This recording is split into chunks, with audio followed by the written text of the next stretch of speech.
Mukama yeebazibwe abantu ba Katonda mwenna abali ku mikutu gyaffe egya YouTube, Major Motors Uganda ne Truth and Justice. Mukama yeebazibwe n'abali ku Facebook pages zaffe.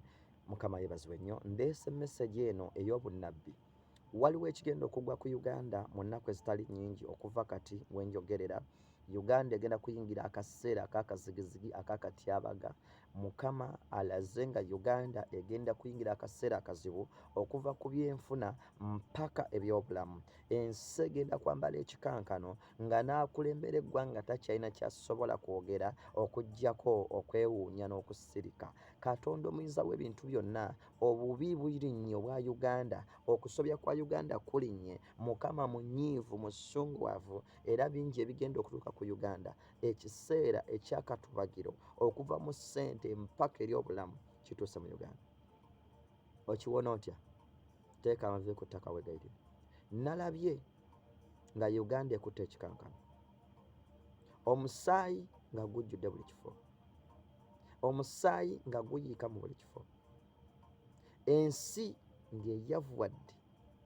Doola ebadde ku ssente eziri wakati w'50 ne 8, nga ebyenfuna bya Uganda byonna biweddewo, nga rediyo eyitibwa CBS yeeyimiridde yeeweereza amawulire naye nga buli ggulire lya nnaku na ntiisa.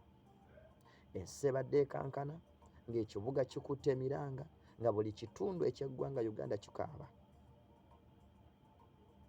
nga buli kitundu eky'eggwanga Uganda kiri mu miranga.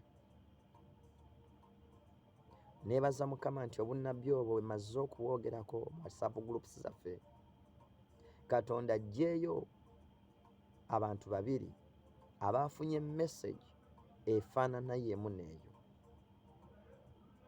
Nzize okukutuusaako message eno ngamba nti weenenye. Teeka amavivi ku ttaka, twenenyeze Katonda Uganda.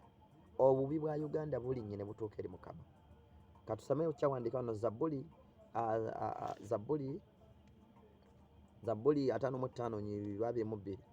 Gusse omugugu gwo ku Mukama, naye anaakuwaniriranga. Teeka ebizibu by'eggwanga Uganda ku Mukama. Teeka embeera eri mu ggwanga Uganda ku Mukama. Teeka ensonga zino ku Mukama, zisse mu maaso ga Katonda alokole ensi. Ensi egenda kusaanawo. Uganda esemberedde ekiseera ekyakazigizigi ekitabangawo. Uganda esemberedde ekiseera ekizibu ekitabangawo. Weeweeyo, weenenye, weegayire Mukama, mukaabirire. Mukama agenda kukulokola. Mukama agenda kukulokola. Mukama agenda lokola eggwanga. Katonda asobola okutaasa ensi ku lw'omutuukirivu omu. Atugambye gossenga omugugu gwo ku Mukama, naye anaakuwaniriranga.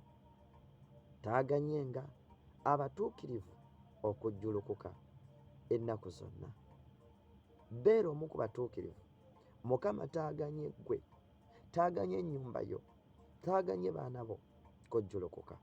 Ekiseera kituuse. Eggwanga Uganda lituuse mu kaseera akazibu ak'akatubagiro ak'akazigizigi. Mu bufunze enkomerero ya Uganda etuuse.